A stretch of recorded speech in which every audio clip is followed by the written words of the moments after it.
राधे राधे दोस्तों, जय Shri Krishna. Good morning.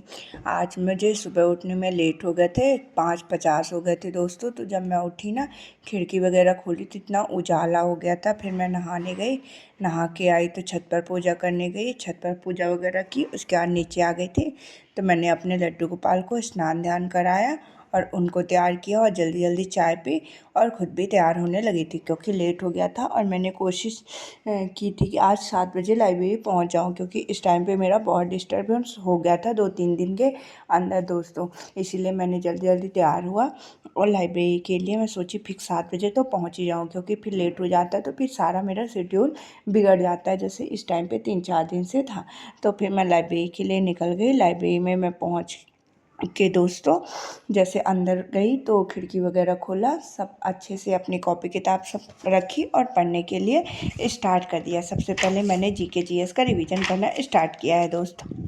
आप लोग को तो पता है कि सुबह सुबह जब मैं अपनी स्टडी स्टार्ट करती हूँ तो मैं स्टैटिक जीके से अपना रिवीजन स्टार्ट करती हूँ। आप लोग भी दोस्तों मेरे साथ जो जो मेरे चैप्टर कंप्लीट हो गए हैं वो टॉपिक्स कंप्लीट कर लीजिए, और जो टॉपिक्स मैं नेक्स्ट बताती जाती हूँ उनके साथ आप भी ज्वाइन कीजिए और एग्ज़ाम से पहले सारा रिवीजन कंप्लीट कर लीजिए, क्योंकि अभी एग्ज़ाम डेट भी आ गई है दोस्तों। लगभग 2 जून से हमारा एनटीपीसी का ग्रेजुएट लेवल का और 6 जून से अंडर ग्रेजुएट लेवल वाला एग्ज़ाम स्टार्ट हो जाएगा। इसीलिए हमें मतलब 15 मई तक सारी चीज़ें बिल्कुल कंप्लीट कर लेनी है। और फिर जब 15 दिन बचेंगे तो उसमें मॉक टेस्ट लगाना है और फिर रिवीजन करना है कि मतलब जो थोड़ी बहुत चीज़ें रह जाएं उस हिसाब से। और उससे पहले हमें 15 मई तक सारी चीज़ें अपने कंप्लीट कर लेनी है। अभी हमें संडे मॉक टेस्ट लगाना है, उसमें देखना है फुल मॉक टेस्ट, उसमें देखना है हमारी क्या कमियाँ रह रही हैं, कौन से टॉपिक से हमारे क्वेश्चन गलत हो रहे हैं, उन्हीं टॉपिक्स को प्रॉपर रिवीजन करना है। और एक बार कंप्लीट रिवीजन तो करना ही है। और मतलब संडे को तो फुल मॉक टेस्ट, लेकिन daily subject wise sectional mock हमें देना है। मैं daily subject wise sectional mock test देती हूँ। जैसे सुबह जीके जीएस पढ़ रही है ना, उसी पोर्शन में मैं 15 से 20 मिनट का टाइम बचाती हूँ, उसमें जीके जीएस का सेक्शनल मॉक टेस्ट देती हूँ। तो आप लोग भी ऐसा ही किया करिए। जैसे जो टाइम आपने जीके जीएस के लिए बनाया 4 से 5 घंटे, उसी 5 घंटे में 20 मिनट्स निकालिए, उसमें आप सेक्शनल मॉक टेस्ट दीजिए और देखिए कि सेक्शनल मॉक टेस्ट में जीके जीएस में आपसे कौन से पोर्शन के क्वेश्चन गलत हो रहे हैं, किस टॉपिक्स के क्वेश्चन गलत हो रहे हैं, उसमें थोड़ा ज़्यादा ध्यान दीजिए। और कोशिश करिए कि वो टॉपिक्स आपका इतना ज़्यादा मजबूत हो जाए कि उस टॉपिक से कहीं से भी क्वेश्चन पूछे तो आपके गलत नहीं होने चाहिए दोस्तों। तो चलिए, अब मैंने स्टैटिक जीके में क्या पढ़ा तो आप लोगों से शेयर करती हूँ। आप लोग भी कोशिश करिएगा कि वो टॉपिक मेरी वीडियोज़ देखने के बाद अपना कंप्लीट कर लीजिएगा। इसी में हमारी और आपकी साथ साथ पढ़ाई चलती जाएगी दोस्तों। तो स्टैटिक जीके में आज मैंने लोक नृत्य को पढ़ा है। लोक नृत्य से जो भी इम्पोर्टेंट क्वेश्चन बनते हैं आप लोगों से पूछती हूँ। लोक नृत्य से बहुत ज़्यादा इम्पोर्टेंट क्वेश्चन बनते हैं दोस्तों। मतलब 4 से 5 क्वेश्चन मैंने प्रीवियस ईयर लगाया है ना, उसमें 4 से 5 क्वेश्चन लोक नृत्य से बने हैं। तो चलिए, अब लोक नृत्य से मैं जो इम्पोर्टेंट क्वेश्चन मैं आप लोगों से पूछती हूँ, आप लोग कमेंट बॉक्स में आंसर ज़रूर बताया करिए। क्वेश्चन को ध्यान से सुनिया करिए और आंसर देने की कोशिश करा कीजिए, क्योंकि कुछ क्वेश्चन ऐसे रहते हैं ना कि कोई पूछता है और डायरेक्ट वो हमारे मतलब एग्ज़ाम में फंसने की संभावना रहती है दोस्तों। आप लोग ही सोचिए दोस्तों, जैसे मैं क्वेश्चन जो आप लोगों से पूछती हूँ, इसीलिए मैं ज़्यादातर अपनी वीडियो में इंपॉर्टेंट क्वेश्चन ही पूछती हूँ। वो क्वेश्चन आपके एग्ज़ाम में डायरेक्ट फंस जाए और आपने वो क्वेश्चन हमसे सुना है और उसका आंसर देने की कोशिश की है। जब आंसर देंगे ना तो वो आपके माइंड में सेट हो जाएगा, और अगर वही क्वेश्चन हमारे एग्ज़ाम में पूछ लेगा हम आसानी से कर लेंगे। फिर याद आएगा ना कि दीदी बोलती थी कि इस तरह से क्वेश्चन बनते हैं। तो इसीलिए मैं बोलती हूँ कि आप लोग मेरे वीडियोस में क्वेश्चन को ध्यान से सुना करिए और उनके आंसर देने की कोशिश करिए दोस्तों। तो चलिए, अब मैं आप लोगों से इम्पोर्टेंट क्वेश्चन पूछती हूँ। अजीलामी किस राज्य का लोक नृत्य है? नुरालिम, चोंग और खैवा किस राज्य का लोक नृत्य है?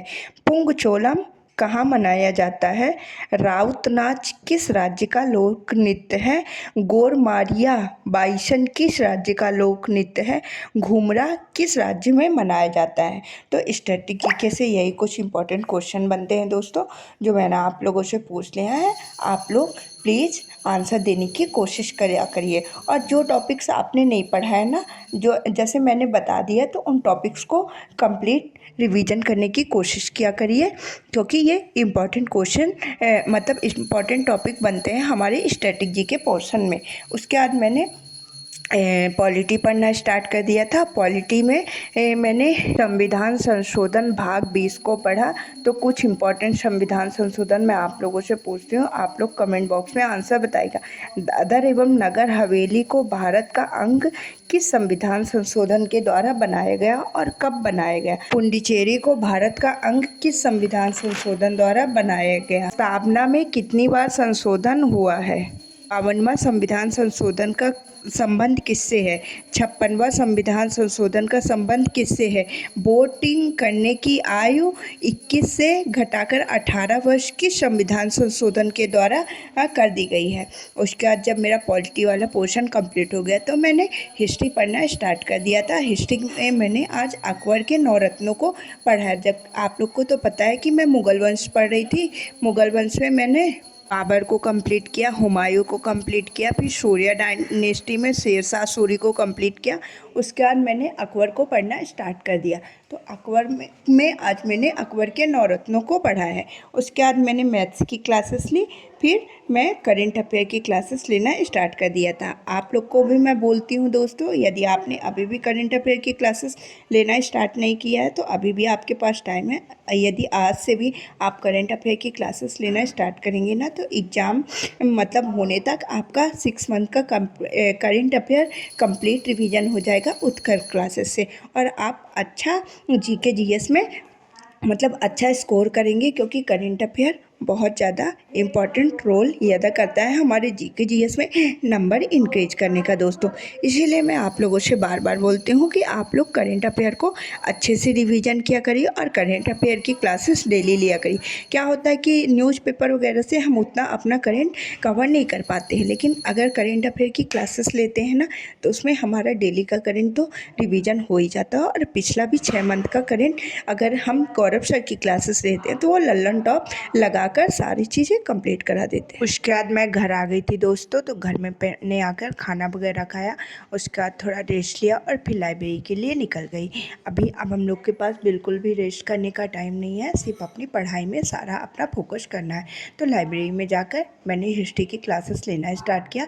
हिस्ट्री में भी सर ने आज शाम टाइम अकबर के 9 रत्नों को ही पढ़ाया। जैसे मैंने एक बार, इससे फ़ायदा मेरा ये होता है, जैसे मैंने एक बार सुबह अकबर के 9 रत्न पढ़ा था पूरा बेसिक वाले तरीके से, और फिर सर ने जब पढ़ाया तो एकदम एडवांस लेवल का पूरा कंप्लीट करा दिया। तो इसमें मेरा क्या हुआ कि मेरा पूरा रिवीजन हो गया, ठीक ना, और एडवांस लेवल का भी कंप्लीट करा दिया। और जब मैंने एक बार पूरी चीज़ें कंप्लीट किया और सर जब बताते हैं ना तो वो हमारे माइंड में बहुत अच्छे से सेट हो जाती हैं और वो चीज़ें याद रखने में हमें आसानी हो जाती है।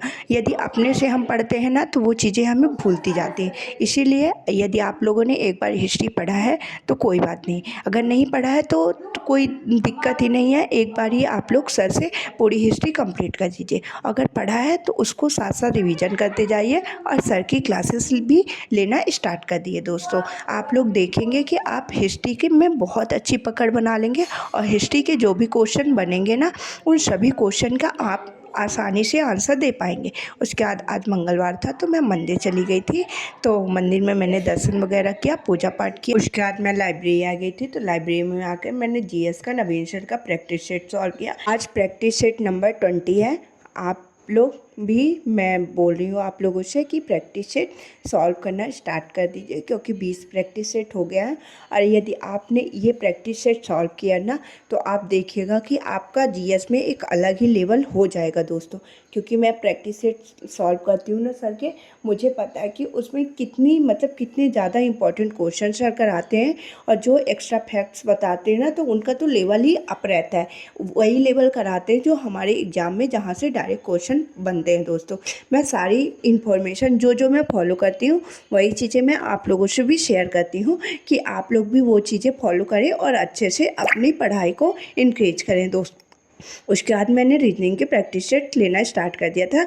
रीजनिंग का प्रैक्टिस सेट नंबर 15 था आज, तो उसको मैंने कंप्लीट किया। आप लोग यदि रीजनिंग का प्रैक्टिस सेट नहीं लेते हैं तो आप जो भी RWA के जितने भी प्रैक्टिस सेट चल रहे हैं ना, उनको लेना ज़रूरी है। उसके बाद मैं घर के लिए निकल आई थी, तो घर पर आई तो मैंने खाना वगैरह खाया, लड्डू को दूध शुद्ध पिलाया, सुलाया और मैं भी सोने के लिए चली गई। राधे राधे, जय Shri Krishna, good night, bye bye दोस्तों। अब हम कल मिलेंगे।